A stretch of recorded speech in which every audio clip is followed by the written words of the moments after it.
नमस्कार स्टूडेंट्स, मैं जयप्रकाश अपने YouTube channel math with JP sir में आपका हार्दिक स्वागत करता हूँ। हम पढ़ रहे थे आंशिक अवकलन और आंशिक अवकलन में हमने समघात फलन के बारे में पढ़ लिया था, होमोजीनियस फंक्शन के बारे में पढ़ लिया था। उस पर आधारित थ्योरम्स थे, उनके ऊपर भी डिस्कस किया था और क्वेश्चंस भी देखे थे। आज हम बात करने वाले हैं संपूर्ण अवकल गुणांक। क्या पढ़ेंगे? संपूर्ण अवकल गुणांक, टोटल डिफरेंशियल कोएफिशिएंट। क्या पढ़ेंगे? टोटल डिफरेंशियल कोएफिशिएंट पढ़ेंगे। अब टोटल डिफरेंशियल कोएफिशिएंट काटने का सेंस क्या हुआ, उसको क्यों निकालते हैं? तो उसमें एक रीजन है कि हमारे पास जो फलन होता है वो फलन है, वो x और y का फलन होता है। अब जो x और y का फलन है उसमें x और y है वो किसी तीसरे पे डिपेंड कर रही है, यानी वो किसी एक दूसरे फलन पे डिपेंड कर रही है। इनडायरेक्टली बोले तो वो t पे डिपेंड कर रही है। तो एक चेन बन गई है, u है वो डिपेंड कर रहा है x और y पे, और x और y है वो डिपेंड कर रहे हैं t के ऊपर, है ना। तो अब यदि वो t पे डिपेंड कर रहे हैं तो यदि मैं x और y की वैल्यू वापस फंक्शन में रखूं तो जो पूरा का पूरा फंक्शन u है वो बन जाएगा t का फलन। अब t का फलन बनेगा तो हम जानते हैं कि यदि कोई वेरिएबल किसी दूसरे एक ही वेरिएबल पर डिपेंड करता है तो उसका हम टोटल डिफरेंशिएशन निकालते हैं, यानी टोटल डेरिवेटिव निकालते हैं। तो इसी के लिए हमारे को क्या करना पड़ेगा? टोटल डेरिवेटिव निकालना पड़ेगा। लेकिन दिक्कत ये आ रही है कि इक्वेशन में एक चेन बनी हुई है, तो उस चेन के अकॉर्डिंग याद करना पड़ेगा। तो वैल्यू डायरेक्टली पुट न करके वहां से हम क्या करेंगे? टोटल डेरिवेटिव निकालेंगे, है ना, ताकि वैल्यू भी पुट ना करनी पड़े और अपना आंसर भी आ जाए। तो इसी तरह से हम क्या करेंगे? टोटल डेरिवेटिव निकालेंगे, और वो किस तरह से निकालेंगे उसके ऊपर हम क्या करेंगे? डिस्कस करेंगे। डेफिनेशन रखिए, यदि u equal to f x y है, फलन कैसा है? x और y का फलन है। किसका फलन है? x और y का फलन है। u equal to f x y तथा x t पे डिपेंड कर रहा है, y भी कोई t का फलन है, x भी t का फलन है और y भी t का फलन है। तो u equal to f x y में x और y की वैल्यू रखने पर ये भी t का फलन है, ये भी t का फलन, तो यहां से ये t और ये भी t, कुल मिला के u वो इनडायरेक्टली t पे डिपेंड कर रहा है ना। तो जो u है वो सिर्फ और सिर्फ एक चर t का फलन बन जाएगा, और एक फलन एक चर का फलन बनते हैं हम क्या निकालेंगे? d upon dt, और जो क्या होता है? संपूर्ण अवकलन गुणांक होता है। ओके, अब हम बात करते हैं डेरिवेशन की। तो इसको सोल्व किस तरह से करते हैं, इसका फॉर्मूला किस तरह से बनाते हैं, उसके बारे में हम डिस्कस करेंगे।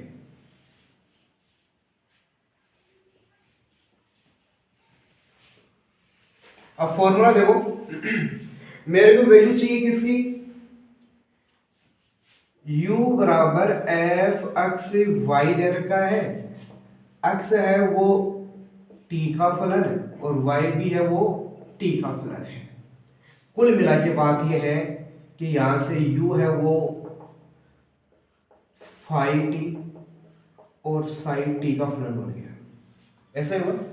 अब देखना, यहां से मेरे को वैल्यू चाहिए du अपॉन dt की, और du अपॉन dt को मैं क्या लिख सकता हूं? Limit del t tends to zero, zero नहीं infinity,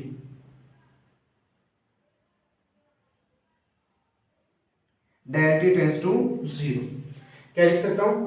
del t tends to zero, और ये बन जाएगा del u upon del t, ऐसा बन जाएगा। अब del u upon del t क्या होता है? तो यहां से limit del t tends to zero, del u को क्या लिख सकता हूं? तो डेल u का अर्थ है कि इसमें कुछ चेंज माइनस खुद फलन, यानी यहां से f x plus del x y plus del y minus का फंक्शन खुद अपॉन डेल टी, ऐसा लिख सकते हैं। तो यहां से हम लिखेंगे limit del t tends to zero. अब यहां से देखो, इसमें कुछ ऐड कर दें ताकि फलन है वो चेंज हो जाए दोनों में। तो एक काम कर सकते हैं हम, क्या चेंज करें इसमें? तो इसमें चेंज करने के लिए एक काम एक्स्ट्रा कर सकते हैं कि x plus del x comma y plus del y, और इसको मैं दो भागों में तोड़ दूं। दो भागों में तोड़ने का अर्थ है कि वो x y plus del y minus यानी माइनस माइनस प्लस एक वैल्यू और एक्स्ट्रा कर दे, x y plus del y minus का एफ एक्स वाई और पूरे के बटे में डेल टी। ऐसा हो सकता है। अब यदि ऐसा हो रहा है तो हम क्या कर सकते हैं कि इस पूरे फंक्शन को अलग अलग लिख सकते हैं, यानी limit del t tends to zero, एक बार ये वैल्यू एक साथ और ये वाली वैल्यू एक साथ बटे में डेल टी, यानी f x plus del x y plus del y minus का f x y plus del y upon del t minus minus लगाएंगे तो यहां से माइनस यदि हम कॉमन ले रहे हैं तो कॉमन लेंगे तो यहां से माइनस वाला इधर आ जाएगा और ये वाला प्लस हो जाएगा, है ना। जब एडजस्ट करना है, इसको एडजस्ट कर रहे हैं तो यहाँ प्लस ही आ जाएगा और ये वैल्यू बन जाएगी x y plus del y minus का एफ एक्स वाई और इसके बटे में भी डेल, ऐसा हो जाएगा। अब यहां से देखो इस फलन में y plus del y plus del y दोनों कैसे हैं, कांस्टेंट है। कैसे फलन है, कांस्टेंट। इसी तरह से यहां पर x और यहां पर भी x, चेंज किस में हुआ, y प्लस डेल वाई और यहां पर y, यानी ये फलन तो है x का और ये फलन है किसका, y का। अब यदि लिमिट दोनों पे अलग अलग सेपरेटली यूज करें तो ये फलन मेरे पास बन रहा है del u upon del t, लेकिन फलन किसका है, एफ और एक्स वाई का, तो यहाँ टी में फलन रख नहीं सकते। और यदि टी में फलन नहीं रख सकते तो हम एक काम कर सकते हैं कि इस पूरे फलन को चेंज किस में हुआ, एक्स में, तो इसको तो कर दूं एक्स के रेस्पेक्ट में, इस वाले को कर दूं वाई में चेंज, यानी ऐसा limit del t tends to zero, ये फलन बन जाएगा f x plus del x y plus del y minus x y plus del y upon change किस में हुआ, देखो वाई प्लस डेल वाई दोनों सेम है, सिर्फ एक्स में चेंज हुआ। इसको मैं मल्टीप्लाई या चेन रूल के अकॉर्डिंग तोड़ दूंगा इसमें डेल एक्स में, यानी ये del x upon del t, ऐसा हो जाएगा। इसी तरह से इस वाले को तोड़ेंगे, इस वाले को तोड़ेंगे तो यहां से limit del t tends to zero, ये वाली वैल्यू चल रही आगे वाली है ना, f x y plus del y minus f x y upon, अब देखो चेंज एक्स सेम है, यहां पर भी सेम है, सिर्फ वाई चेंज हुआ है, तो यहां से इसको करवा दो डेल वाई से, तो ये डेल वाई अपॉन है डेल टी, ऐसा बन जाएगा। कुछ नहीं किया है, सिर्फ ये ध्यान में रखा है कि चेंज कौन हो रहा है। तो यहां पर देखो y plus del y same है, कोई चेंज नहीं हुआ। चेंज किस में हुआ, इस वैल्यू में, क्योंकि ये थी x प्लस डेल एक्स और ये थी डेल एक्स। इसी तरह से यहां पर x सेम है और यहां पर भी चेंज कौन हुआ, y प्लस डेल वाई, और यहां पर y चेंज हुआ है, ऐसा हुआ। अब यदि हम जानते हैं कि सिर्फ एक वेरिएबल चेंज होता है तो उसके नीचे वही वैल्यू आनी चाहिए डेरिवेटिव की डेफिनेशन से, तो यहाँ से x में चेंज हुआ तो बटे में x आना चाहिए था, तो मैंने x से चेन रूल के अकॉर्डिंग तोड़ दिया। इसी तरह से यहाँ पर y चेंज हुआ तो बटे में y आना चाहिए था, इसलिए मैंने क्या किया, इसको चेन रूल के अकॉर्डिंग y में तोड़ दिया, ऐसा हो गया। अब यहाँ तक देख लो एक बार, समझ में आ गया। अब हम क्या करेंगे कि लिमिट्स लगाएंगे और अपना फॉर्मूला बन जाएगा। तो यहां से करना ज्यादा कुछ नहीं है कि जो वैल्यू दे रखी है उन वैल्यूज को लिमिट के अकॉर्डिंग सेपरेट कर दो।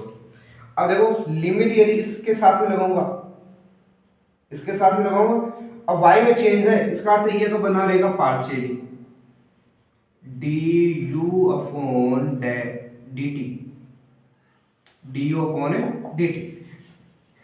x तो चेंज हो रहा है माना, लेकिन y में भी तो कुछ चेंज हुआ है, इसका अर्थ ये तो पूरा करेगा पार्शियली, यानी डेल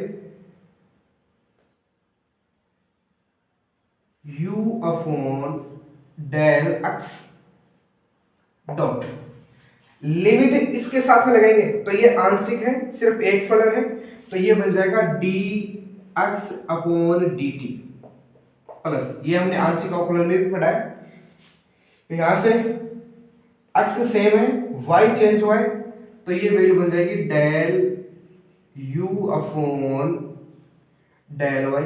अच्छा अरे एक बार देख लो, आप बोल रहे हो सर यहाँ पर एफ आएगा, आपने यू ले रखा है, तो एफ और यू दोनों बराबर में चल रहे हैं, तो अपन यू ले सकते हैं क्योंकि इक्वल में बराबर यू लेके चल रहे हैं ना, तो एफ लिख दो चाहे यू लिख दो, कोई फर्क नहीं पड़ता, एक ही बात है, दोनों क्या है, इक्वल है। तो यहाँ से del u upon del y dot d y by d t, तो इस तरह से आपके पास क्या बन जाएगा, फलन बन जाएगा। ओके, अब देखो एक काम और कर सकते हैं, यदि मेरे को डी यू की वैल्यू चाहिए, किसकी वैल्यू चाहिए, डी यू की वैल्यू चाहिए, तो मैं इसको ऐसा भी लिख सकता हूं, del u upon del x d x plus del u upon del y d y. एक फॉर्मूला कुछ इस तरह से बना सकते हैं जिसको हम आगे काम में लेंगे, है ना। एक काम और कर सकते हैं, यदि इसको पूरा ऑपरेटर की फॉर्म में रखें, ऑपरेटर की फॉर्म में रखने का अर्थ है कि डी अपॉन डी टी, क्या बनाए, डी अपॉन डी टी, तो डी अपॉन डी टी का, तो यहां से u, ये भी u और ये u, ये चला जाएगा बाहर, और ये बन जाएगा del u upon sorry del upon del x, और ये d x upon d t plus ये डेल अपॉन डेल वाई, और ये d y by d t, तो कुछ इस तरह से भी लिखा जा सकता है इसको, है ना। तो संपूर्ण अवकलन को इस तरह से अपन क्या करते हैं, फाइंड आउट करते हैं। ओके, अब यहाँ से इसके अवकलन गुणांक पढ़ेंगे, फर्स्ट डेरिवेटिव, सेकंड डेरिवेटिव, उन पे आधारित क्वेश्चन किस तरह से सोल्व करते हैं उसके बारे में वो देखेंगे अपन नेक्स्ट क्लास में। तब तक वीडियो देखें, समझें, समझ में आए तो लाइक करें, शेयर करें एंड सब्सक्राइब करें। Thank you.